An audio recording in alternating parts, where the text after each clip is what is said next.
Merci de nous suivre. Bienvenue à cette édition 20h, l'heure du grand journal. Les titres, c'est tout de suite.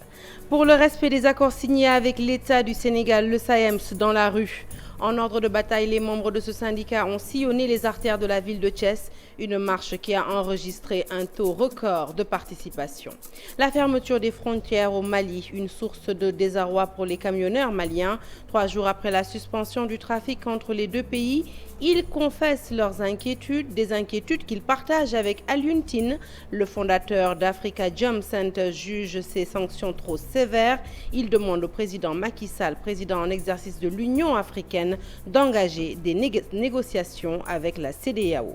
Le 23 janvier prochain, les citoyens sénégalais éliront maires et conseillers municipaux au suffrage universel direct. Une première dans l'organisation d'élections locales au Sénégal. Justement, quelle est la différence entre les deux modes de suffrage? Élément de réponse au cours de cette édition.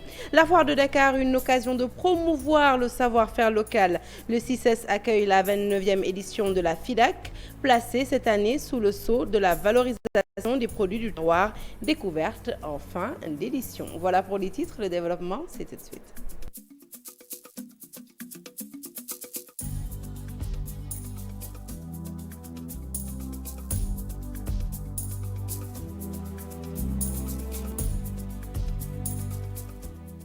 Rebonsoir à tous. Le SAEMS a donc mis sa menace à exécution. Un journal que nous ouvrons tout de suite avec la marche nationale des enseignants du QSEMS et du SAEMS. Ils étaient des milliers à marcher à travers les rues de la capitale du rail. Ces enseignants exigent du gouvernement sénégalais la valorisation de la fonction enseignante, mais aussi et surtout le respect des accords signés depuis le 30 avril 2018. Les détails, c'est avec Cheikh Anta Diop et Seylatir. Une marée noire a envahi la rue Kong pour répondre à l'appel du QSEMS et du SAEMS. Pancarte en main, des enseignants vêtus de t-shirts blancs, foulard rouge autour du cou, marchent lentement pour exiger du gouvernement le respect des accords du 30 avril 2018. Le SAEMS et le QSEMS ont pris leur responsabilité historique en organisant cette marche-là parce que le respect de ces accords-là, il dépend quand même de la stabilité du système éducatif sénégalais. C'est la raison pour laquelle, encore une fois de plus, demandons au gouvernement du Sénégal d'aller vers le respect, la matérialisation de ces accords qui sont signés. Vous avez vu toute cette mobilisation, surtout des professeurs, et nous saluons quand même la détermination et l'engagement des enseignants du Sénégal autour du G7, autour de ces deux organisations du moyen secondaire que sont le SAEMS et le QSEMS. Le secrétaire général du QSEMS, très en verve, assène ses vérités. La question que tout le monde se pose est de savoir comment le Sénégal peut aspirer à l'émergence, au développement, à la croissance sans un système éducatif performant, sans des enseignants motivés, bien formés, sans un environnement scolaire adéquat qui est un intrant de qualité. Nous allons exiger du gouvernement le respect des accords et la correction des inéquités révélées par l'étude qui a été réalisée par le cabinet MGP affecté sur le système de rémunération des agents de l'État. Ces enseignants étaient venus de toutes les localités du pays. Les responsables du QSEMS-SAEMS annoncent que des marches similaires seront organisées prochainement à Ziguinchor, Mbour, Diourbel, entre autres. Allez, retour à présent sur les sanctions infligées par la CEDEAO au Mali, des sanctions qui pénalisent les travailleurs maliens. Ils sont plus de 400 camionneurs qui quittent tous les jours Dakar pour rallier Bamako. Avec la fermeture des frontières entre le Mali et le Sénégal, eh bien, ces camionneurs maliens se tournent les pouces en sus des dépenses supplémentaires qu'ils n'avaient pas prévues, mais ils ne comptent pas se résigner face à cette situation. Fatou Bintou Conté, Pape Sangoné Mbaye se sont rendus à Zagdembao, plus précisément à la gare routière des transporteurs maliens. Reportage. Nous sommes à la Zagdembao, plus précisément dans la zone où sont garés les camions maliens. Ici, l'oisiveté est la chose la mieux partagée. Les frontières fermées entre le Mali et le Sénégal, ces chauffeurs routiers expliquent la complexité de la situation. Bon, ça va, c'est difficile pour nous, mais dans le problème du pays, le pays est grave. Voilà, le pays est grave. Dans le problème du pays, donc on prend toutes des mesures, on sait que c'est difficile. C'est pas facile, mais on s'achète. Nous, on est dehors de notre pays, donc ça c'est force. Voilà, il faut qu'on mange, il faut qu'on dort. Il y a beaucoup de choses, mais c'est des problèmes, c'est des déplacements supplémentaires. Vraiment, ça va nous causer plein de problèmes, puisque nous sommes en extérieur, on n'est pas chez nous. Et puis nous, on considère le Sénégal comme un pays voisin et ce sont nos frères. Le Mali et puis le Sénégal, c'est tous la famille. Vraiment, si on pouvait avoir l'occasion, l'opportunité de rentrer chez nous en famille. Auparavant, ils quittaient le Sénégal au bout de 72 heures après chargement. Actuellement, ils vivent dans le doute. Et comme ça, ici, on est fermé et puis l'embargo, la fermeture des frontières, on dit que c'est illimité. Quand c'est illimité, nous ici, on vient en mission pour retourner chez nous. S'il faut qu'on est condamné et puis fermé ici, vraiment, ça sera très très compliqué pour nous. Bon, souvent, on vient ici, 72 heures, on rentre chez nous. Mais s'il faut aller dans une semaine, 2 semaines ou bien 1 mois, ça sera très très compliqué. Bon, auparavant, nous on vient presque une semaine, presque, il y a des gens qui viennent 3 jours, ils partent. Mais aujourd'hui, on ne sait pas parce que c'est nous, on ne sait pas quand est-ce qu'ils vont ouvrir les frontières. Bon, nous, on ne peut pas laisser nos camions ici. Et nous aussi, on est avec nos apprentis. Et on mange aussi. Voilà, c'est le dépense que nous devons faire. Donc, si tu nous laisses ici, de bloquer des frontières, non, c'est pas bon pour nous quand même. Le Mali, sous embargo de la CEDEAO, ses chauffeurs routiers soutiennent tout de même la junte et sont prêts à affronter la situation. Non, bon, en tout cas, nous, on s'accroche. Parce que nous, on aime le pays et on soutient nos transitions. Très bien, vraiment. On soutient bien nos transitions et on s'accroche. Parce qu'on veut soutenir nos pays. Je suis fier d'être un Malien, je préfère être chez moi, point barre. Et je suis avec la junte militaire, puisqu'ils sont en train de défendre l'intérêt du peuple et non leur intérêt personnel. Et c'est ce que je veux. Tous les camions en ce moment sont garés en attendant que les mesures soient levées. L'on se prélasse. Le fondateur d'Africa Jom Center, Alioune Tine, lui juge extrêmement sévères ces sanctions infligées par la CEDEAO au Mali. Selon Alioune Tine, il faut que l'organe communautaire et les autorités de la transition arrêtent d'être dans une logique de confrontation. Il demande par ailleurs au président Macky Sall, qui est le président en exercice de l'Union africaine, d'entamer des négociations pour mettre un terme à ces divergences. Alioune Tine l'a fait savoir lors d'une rencontre avec les différents candidats. Nous l'écoutons au micro de Pambay Diao et de Faligay. Des mesures qui ont été prises contre le Mali par la CEDEAO, qui sont extrêmement dures, qui, si effectivement ça dure, ce sont des mesures qui vont étouffer le Mali. Et il me semble que les logiques de surenchère, il faut les mettre au vestiaire. Et maintenant, engager les négociations diplomatiques. Et pour ce faire, je pense que notre président de la République est très bien placé en tant que voisin et très bien placé aussi en tant que président de l'Union africaine pour engager, faciliter vraiment le dialogue diplomatique entre la CEDEAO et l'Union africaine. Parce que cette crise, elle n'est pas seulement une crise malienne. La crise malienne, c'est une crise régionale. Mali, c'est une espèce de miroir déformant de l'ensemble de notre pays. C'est un concentré de l'ensemble des crises que nous avons dans le pays. Seulement au Mali, ces crises sont exacerbées. On a besoin d'une CEDEAO unie et solidaire. Et de notre point de vue, ces sanctions vont à l'encontre de tout ce qui est en train d'arriver. Nous sommes très satisfaits aussi d'entendre le président du Mali vraiment exprimer sa disponibilité pour les négociations avec la CEDEAO. Il faut prendre la balle au bon, négocier et sortir de cette crise rapidement. Et puis, conséquence de cette crise au Mali, la France suspend toutes ses lignes aériennes commerciales avec le Mali. L'avion d'Air France au départ de Paris et à destination de Bamako a été détourné aujourd'hui en plein vol vers Monrovia. C'était donc dans l'après-midi. Retour au Sénégal, plus précisément à Sédhiou, pour parler des blouses blanches qui se mobilisent après agression d'une des leurs par les habitants. La victime, qui travaille au poste de santé de Diana Malari, aurait été tabassée par des riverains. Un précédent dangereux qui a poussé la corporation à décréter 72 heures de grève. Brodjan Diakhaté, le secrétaire général de l'Union régionale du Sud-Sas Sédhiou, il nous en dit plus au micro de Bakary Conté. Une camarade qui a été agressée et sauvagement agressée dans son poste de santé et même dans son domicile, là où elle loge. L'Assemblée a décidé de faire face par rapport à ça, parce qu'on ne dit plus jamais ça. On ne doit pas laisser quand même les agents de santé agresser à tort et à travers ensuite suivi d'une grève générale au niveau régional de 72 heures à compter du jeudi 13, vendredi 14 et le samedi 15. On ne gère que les urgences. Et ces urgences sont gérées au niveau des centres de santé et au niveau de l'hôpital. Ça veut dire quoi?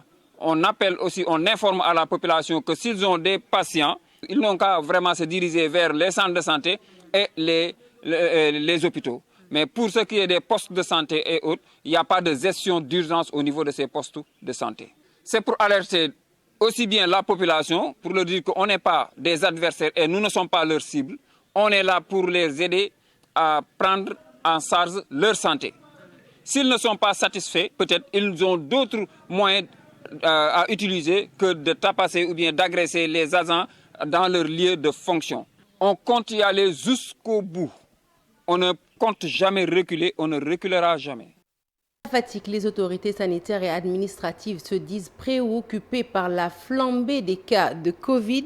Plus de 250 cas enregistrés seulement en l'espace de 10 jours. Et parmi les patients, 8 étudiants de l'université Sine Saloum. Les leaders politiques en campagne électorale sont ainsi invités à profiter de leur meeting pour justement sensibiliser leurs militants afin de mettre fin à la circulation du virus. Aminata Goudiaby.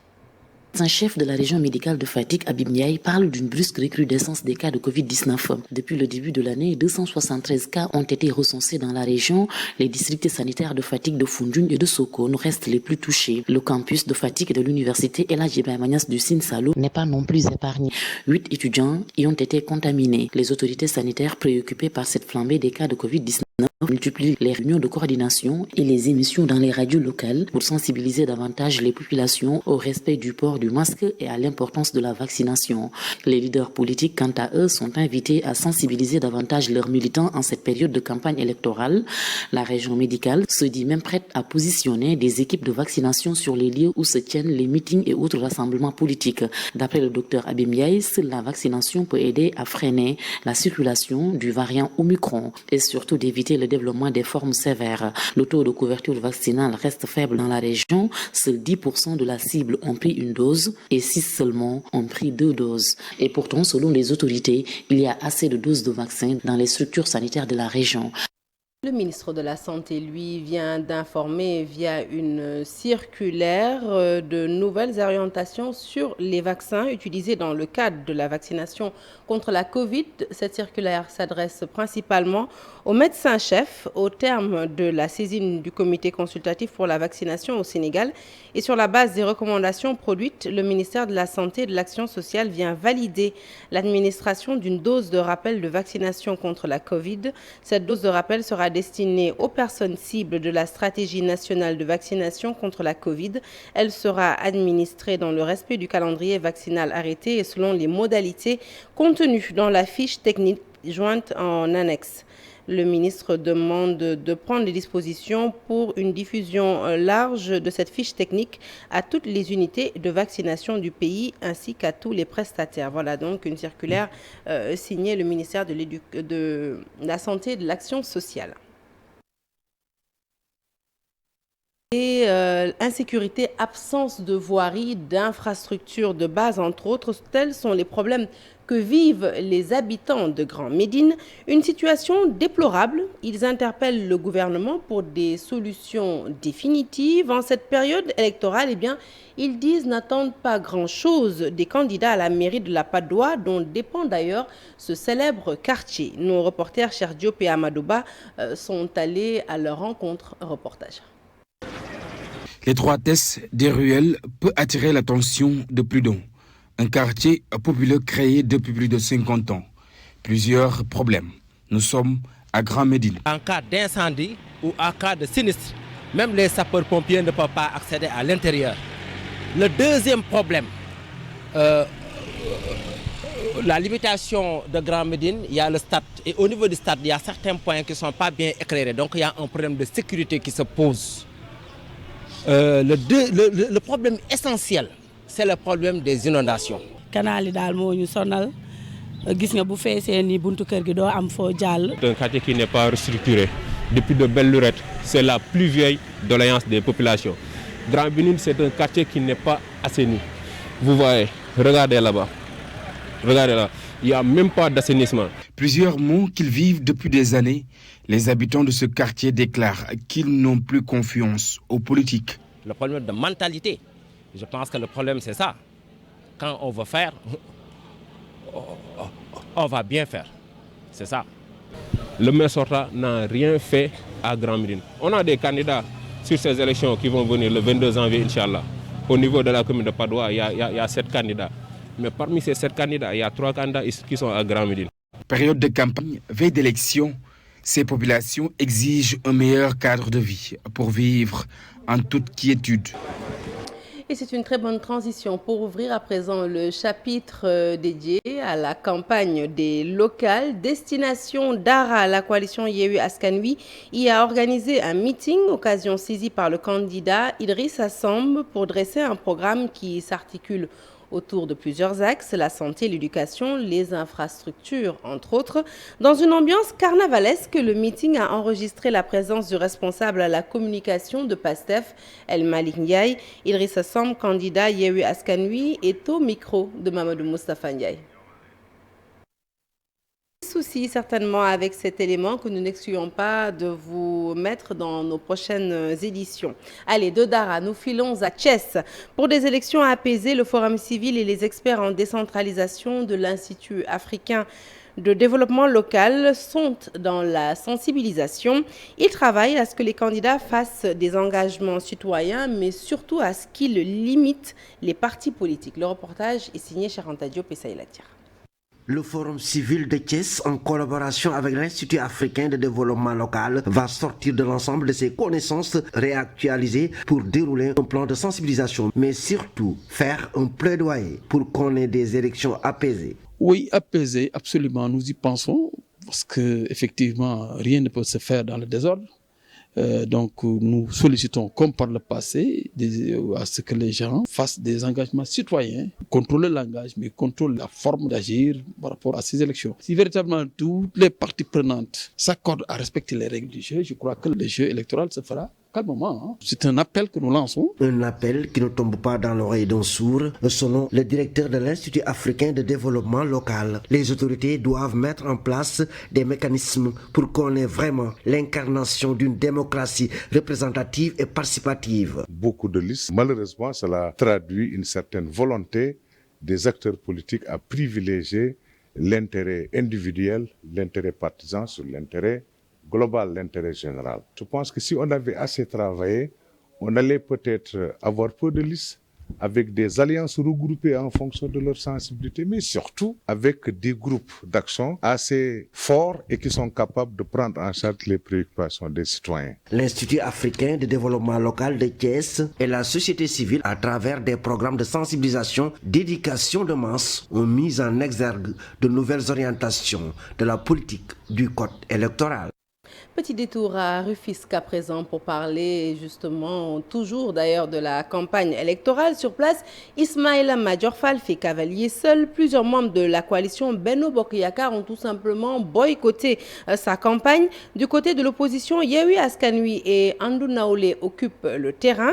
Faisons le point avec Abdou Diouf Diagne et Abdourahmane Samb. Benno Bokk Yakaar démarre sa campagne dans la division. Ismaïla Madior Fall, candidat choisi par le président de la République pour le poste du maire de la ville de Rufisque, a décliné son programme au CNFA. diagnostic bi biñ ko defee lire ay documents dëkk ci dëkk bi wax ak waa dëkk bi saafonte ak waa dëkk bi gis nañu nag ne am na ay problème niñ koy chargé problème bari na dañ ciy jël rek li ëpp solo.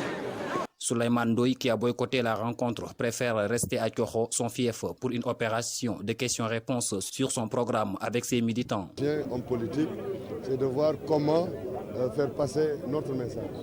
Raison pour laquelle, dans notre stratégie de communication, nous avons voulu innover pour faire aujourd'hui, dans ce format d'interaction, discuter un peu avec les jeunes après un exposé quand même du programme.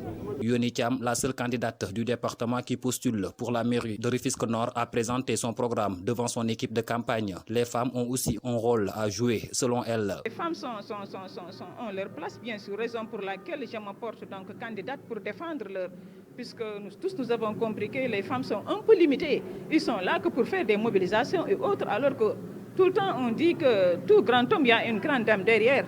Donc voilà, je suis armée de tout. Non seulement je suis une femme, mais je suis armée de tout. À Djahaï, la coalition Benno Bokk Yakaar a aussi lancé sa campagne à la cité gendarmerie. Les cartes électeurs sont en train de souffrir dans les centres de vote.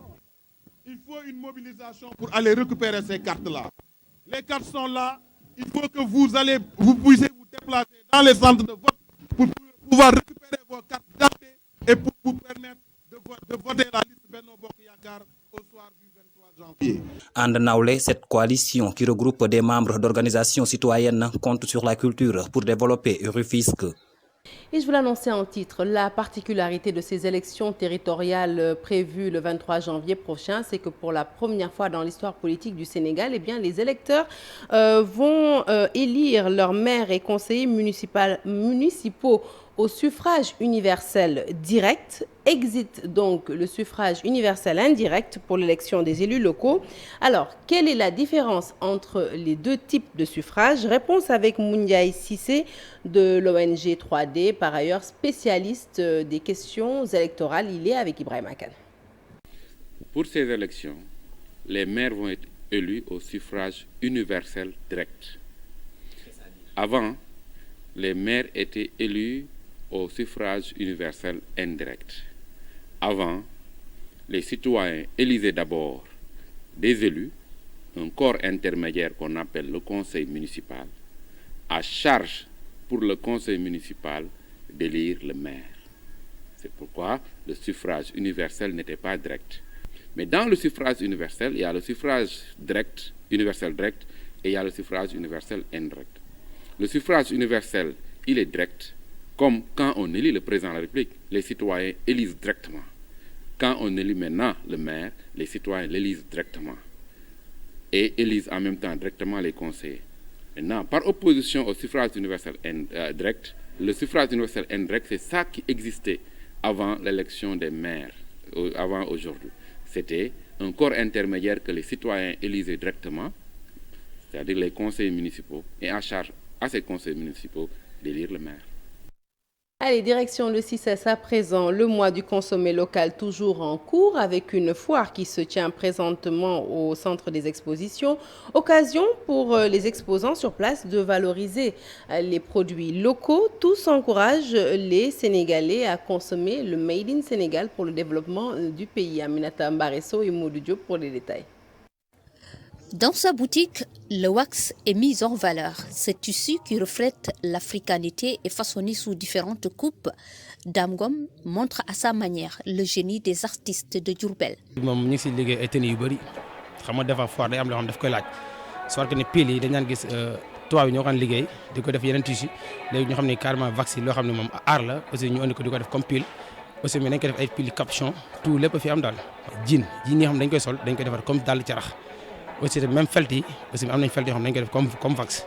Toumani Traoré s'active lui dans l'agrobusiness. À la foire de Dakar, il expose des produits locaux, la plupart à base d'arachide. Cette année-ci, on est là au niveau du FIDAC de Dakar pour exposer nos produits. Cette année-ci, Conatrans a décidé de participer à la FIDAC de Dakar pour présenter ces trois produits qui sont le no-fly du Saloum, après le poudre d'arachide. Cultivé et transformé par Conatrans, tout en se basant sur les normes d'hygiène, en premier lieu en essayant d'enlever la flore toxique. Et l'autre produit, c'est le Findo Mandinko, connu sous le nom du Fogno. Là, ce produit-là, c'est une super céréale. Il n'est pas classé actuellement au niveau international dans les céréales, mais dans les super céréales, parce que compte tenu des vertus qu'il a. Parce que ça, on l'utilise actuellement pour la lutte contre le diabète, l'hypertension artérielle, le cancer, l'obésité, surtout chez les Américains. Voilà, ça on l'utilise pour ça. Et Conatrans a décidé de lancer récemment la farine de Fogno dans le marché national. Voilà, et l'autre produit c'est le pata. Louga, Kaolack ou même Diourbel, différentes régions sont présentes à la foire des produits locaux, chacune avec ses spécificités. Nous avons amené des produits confection, couture, pose et cuir, vous voyez la dernière mois. Il y a aussi la bijouterie. Il y a aussi la transformation des céréales et légumineuses. Pour les sacs, bon, on a des murs qui nous vendent les pots. Après, si on le tanne, après, nous, on le travaille comme ça, le sac. Les chaussures aussi, c'est la même chose, avec la peau des chevreaux. Avec des poules, comme des mocassins, on a mis ça. Moi, je vends mes produits. Voilà, ce sont des Sénégalais, même parfois les étrangers nous passent leurs commandes. Qui sont au Sénégal, ils viennent des fois au Sénégal, ils nous passent leurs commandes pour le consommer ici. Ce sont des étrangers vraiment qui en prennent en une quantité. Pour que vraiment notre travail aille de l'avant, il faut que la communauté ou bien les Sénégalais l'approprient. Seule fausse note, l'affluence qui n'est pas encore au rendez-vous malgré la multitude de produits locaux exposés. Hors du Sénégal, l'Afrique du Sud, le Rwanda, le Burkina Faso et le Cameroun, où un sénateur de l'opposition a été abattu dans la rue par des individus encore recherchés par la police. Le récit est signé Daniel Diouf. Un sénateur de l'opposition camerounaise abattu en pleine rue à Bamenda. Emmanuel Kamende était une figure du SDF, le Front social-démocrate, le parti de l'opposition fondé par John Frundi. Ces tueurs ont disparu dans la nature, mais pour la police, il ne fait aucun doute que les auteurs de cet assassinat sont à chercher dans les rues des combattants séparatistes. Selon une source interne au SDF, le sénateur, par ailleurs avocat au barreau du Cameroun, était sorti de chez lui pour déposer un visiteur. Peu après 19h, alors qu'il est sur le chemin du retour, il est intercepté par un groupe d'hommes armés qui le somme de sortir du véhicule. À peine a-t-il posé les pieds sur terre que l'un des hommes lui tire dessus à bout portant. Une balle en plein cœur et une autre dans la tête. Le parquet militaire burkinabé a annoncé mardi l'arrestation de 8 soldats. Ils sont soupçonnés de déstabilisation des institutions de la République. Dans un communiqué, le procureur militaire explique qu'une enquête a été ouverte par la police judiciaire militaire le 8 janvier dernier. Les suspects ont d'ores et déjà été interrogés, notamment le lieutenant-colonel Emmanuel Zungrana. D'après le procureur militaire, c'est à la suite d'une dénonciation que le lieutenant-colonel et 7 autres soldats ont été arrêtés. Dans son communiqué, le parquet affirme qu'après cette étape, une suite sera donnée à cette procédure conformément au respect de la présomption d'innocence et aux droits de la défense. Une centaine de Rwandais arrivés ces derniers jours en République démocratique du Congo pour fuir la vaccination contre le Covid-19, disent-ils.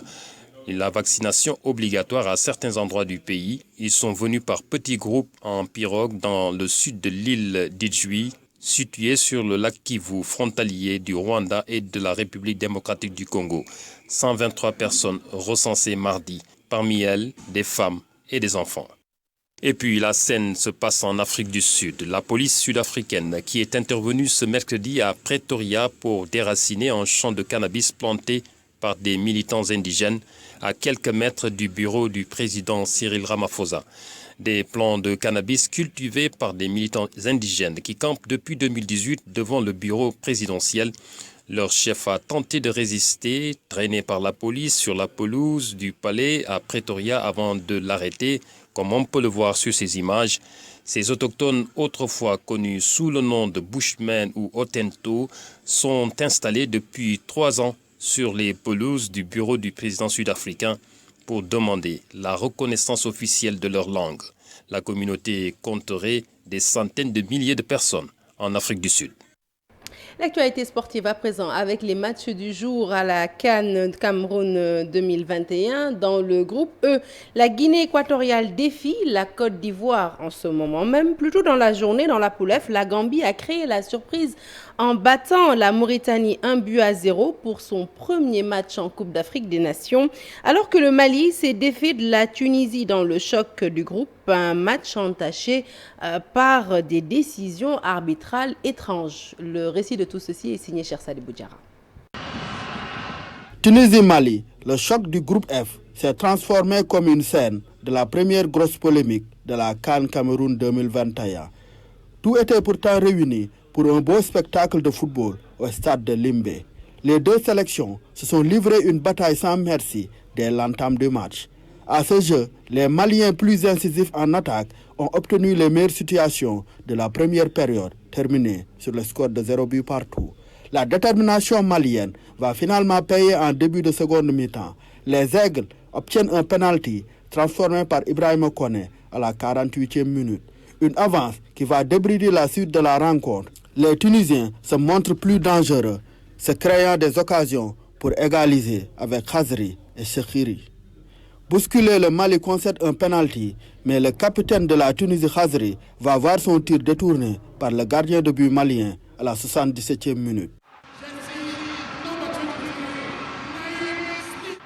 Le reste de la rencontre, c'est le moment choisi par l'arbitre Sikadze pour entrer en scène avec des décisions incompréhensibles.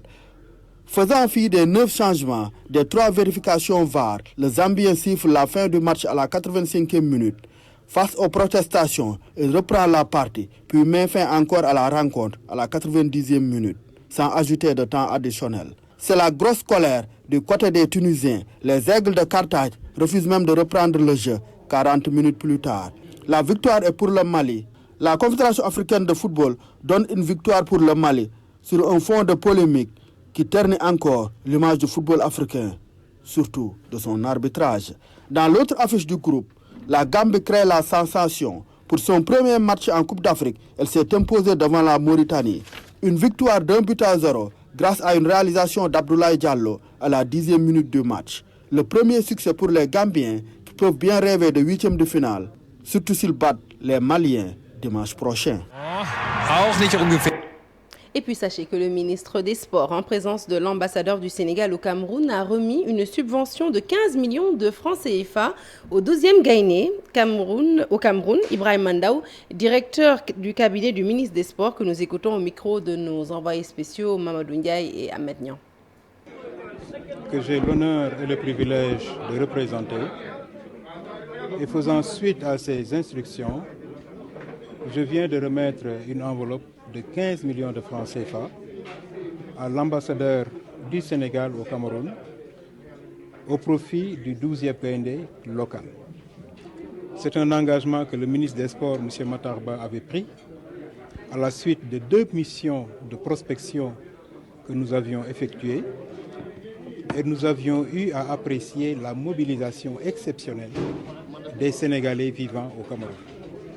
Ils nous ont montré dès le début leur engagement, ils nous ont montré leur amour de la patrie, ils nous ont montré également leur soif de victoire, particulièrement pour cette CAN. Je dois dire que ces Sénégalais ont toujours accompagné le Sénégal à l'occasion des compétitions qui se sont organisées ici. Et c'est pourquoi le ministre des Sports, M. Matarba, avait décidé de leur octroyer cette subvention, chose que nous venons de matérialiser.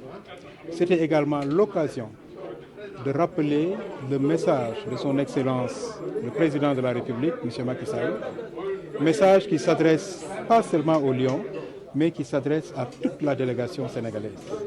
Il faut faire preuve de civisme, il faut faire preuve de patriotisme, il faut avoir un comportement à la dimension du Sénégal, mais il faut également faire preuve de combativité pour faire de cette CAN le meilleur moment de la participation du Sénégal à une Coupe d'Afrique des Nations.